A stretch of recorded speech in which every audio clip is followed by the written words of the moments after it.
Hi everyone, मेरा नाम ऋषभ है और आज हम लोग इस वीडियो में बात करने वाले हैं पूरी की पूरी शेयर मार्केट के बारे में कि इस समय मार्केट में चल क्या रहा है। आज की एनालिसिस करूंगा, आज बताऊंगा कि आज मार्केट में अंदर हुआ क्या क्या है।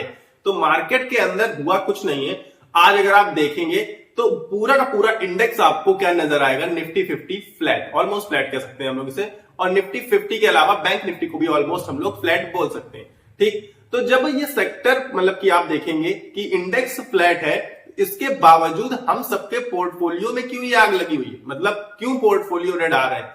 क्योंकि ओवरऑल मार्केट में ज्यादा नंबर ऑफ शेयर्स निगेटिव थे, कंपैरेटिवली जो नंबर ऑफ शेयर्स थे वो पॉजिटिव थे। पॉजिटिव वाले कम थे और निगेटिव वाले ज्यादा थे।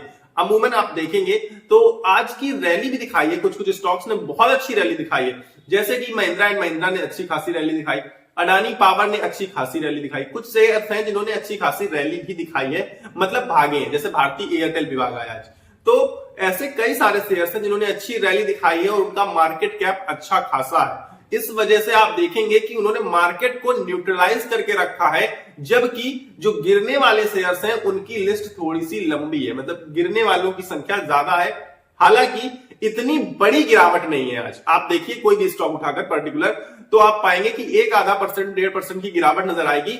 बहुत हैवी गिरावट बहुत कम स्टॉक्स में हुई है, ये एक पॉजिटिव चीज भी हम कह सकते हैं। दूसरी चीज हम ये कह सकते हैं कि मार्केट में अब गिरावट के लिए बहुत ज्यादा चीजें बची नहीं है, बहुत ज्यादा चीजें हमें नजर नहीं आ रही है गिरावट के लिए। 21,800 का लेवल बहुत बहुत स्ट्रॉन्ग सपोर्ट है, इसे ब्रेक नहीं करना चाहिए मेरे हिसाब से। हालांकि आप कह सकते हैं, बहुत लोग कहेंगे भी कि इस समय मार्केट में कोई भी सपोर्ट वर्क नहीं कर रहा है, कोई भी टेक्निकल एनालिसिस वर्क नहीं कर रही है, ये सब चीज मैं समझ सकता हूं। लेकिन फिर भी आप एक चीज समझिए, किसी भी चीज को आप प्रेस करिए, दबाइए, कितना दबेगा? एक टाइम के बाद दबना बंद हो जाता है ना, कोई भी चीज हो। तो वही चीज है कि मार्केट गिर रहा है, कब तक गिरेगा? गिरना बंद हो जाएगा। देखिए गिरावट कहां तक गिरावट जा सकती है, मैं कह रहा हूं कि कहां, जीरो हो जाएगी। लेकिन अगर भागने की बात करेंगे तो कहां जा सकता है पता है आपको? कुछ भी लिमिट नहीं है, इनफाइनाइट। इनफाइनाइट मतलब कुछ लिमिट तो होती नहीं है। तो आसमान खुला है उठने के लिए, जबकि गिरने के लिए गिरावट हो चुकी है, बहुत गिरावट हुई है, लेकिन अब बहुत बड़ी गिरावट की उम्मीद ना के बराबर बची हुई है। बस एक रीजन आप समझ लीजिए कि यूएसए की वजह से प्रॉब्लम्स तो आ रही हैं, लेकिन ऐसी कोई मेजर प्रॉब्लम नहीं है कि मार्केट इसको निगेटिव ले सके। बस एक दिक्कत है, छोटी सी दिक्कत है, एफआईआईज की सेलिंग, कंटिन्यू सेलिंग हुई है एफआईआईज की 5-6 महीने में। अगर आप उठाकर देखेंगे, आज का तो डेटा नहीं आया अभी तक, लेकिन अगर हम कल के डेटा की बात करें तो 6,500 करोड़ की सेलिंग करी है मार्केट में एफआईआईज ने।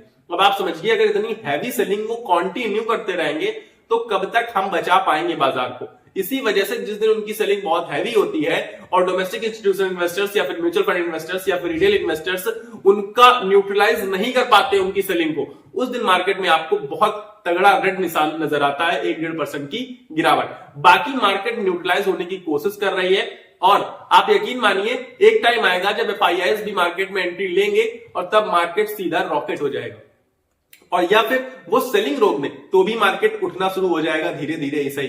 तो ये चीजें आपको समझनी पड़ेंगी कि देखिए गिरावट एक फेज है। अब ये समझिए आप कि जो मंदी है, जो गिरावट है, वो टेम्परेरी होती है, पर जो बुल मार्केट होता है, बियर मार्केट टेम्परेरी है लेकिन बुल मार्केट परमानेंट है, कि उठना उसको एट द एंड इंसान हुए शेयर मार्केट आपको पता है जाना ऊपर ही है। तो उसके हिसाब से आपको इन्वेस्टमेंट करनी स्टार्ट करनी चाहिए, क्योंकि मार्केट ऑलरेडी बहुत नीचे है, इंडेक्स खुद भी 14% से नीचे है, निफ्टी 50 की बात बता रहा हूं। तो स्टॉक्स तो बहुत ही ज्यादा नीचे आ चुके हैं, हम सबने देखा है, देख चुके हैं, देख रखा है। तो अब अच्छे स्टॉक्स आपको पकड़ने हैं, बाई राइट से टाइट का फॉर्मूला अपनाना है कि बेहतर चीज पकड़ लीजिए और इसके बाद ये मत देखिए कि 1% गिर रहा है, 1% उठ रहा है, फिर आप बस बैठ जाइए लॉन्ग टर्म के लिए। क्योंकि लॉन्ग टर्म में आप याद रखेंगे कि ये 2024-25 वाली जो गिरावट थी, इसमें हमने क्यों नहीं बाई करी, क्यों नहीं खरीदारी करी। जैसे कि आप लोगों को अभी कुछ दिन पहले तक ये लगता था कि काश कोविड के समय, कोविड की गिरावट के समय हमने खरीदारी करी होती। यही फॉल आपको उस कुछ सालों बाद भी याद आएगा 2024-25 वाला, कि काश उस समय डिस्काउंट रेट पर हमने चीजों को खरीद लिया होता।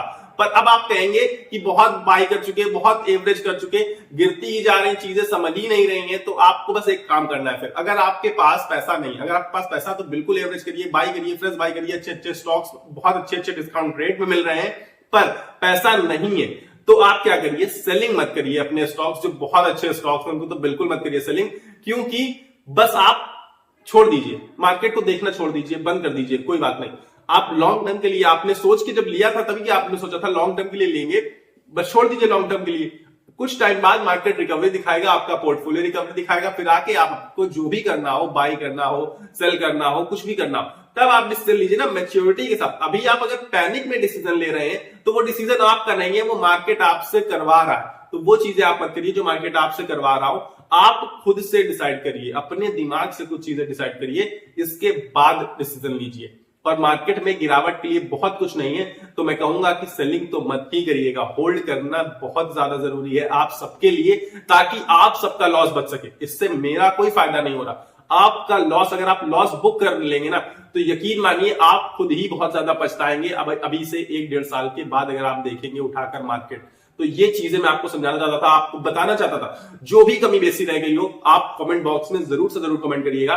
बाकी इस वीडियो में मेरे पास इतना ही है, मिलेंगे अगले वीडियो में, लेकिन उससे पहले आपको फटाफट से इस वीडियो को लाइक कर देना है और चैनल को सब्सक्राइब करके जुड़ जाना है, ताकि अगले और वीडियोस जो मैं बनाऊंगा, आते रहेंगे वीडियोस, वो आपको टाइम टू टाइम मिलते रहा करें। तो मुझसे अगर आप और कंटेंट चाहते हैं और वीडियोस चाहते हैं तो सब्सक्राइब का बटन नीचे आ रहा होगा, उसको दबा लीजिएगा। अब मिलेंगे अगली वीडियो में, तब तक के लिए आपको क्या करना है, आपको अपनी सेहत का ख्याल रखना है। स्वस्थ रहिए, मस्त रहिए। नमस्कार, धन्यवाद।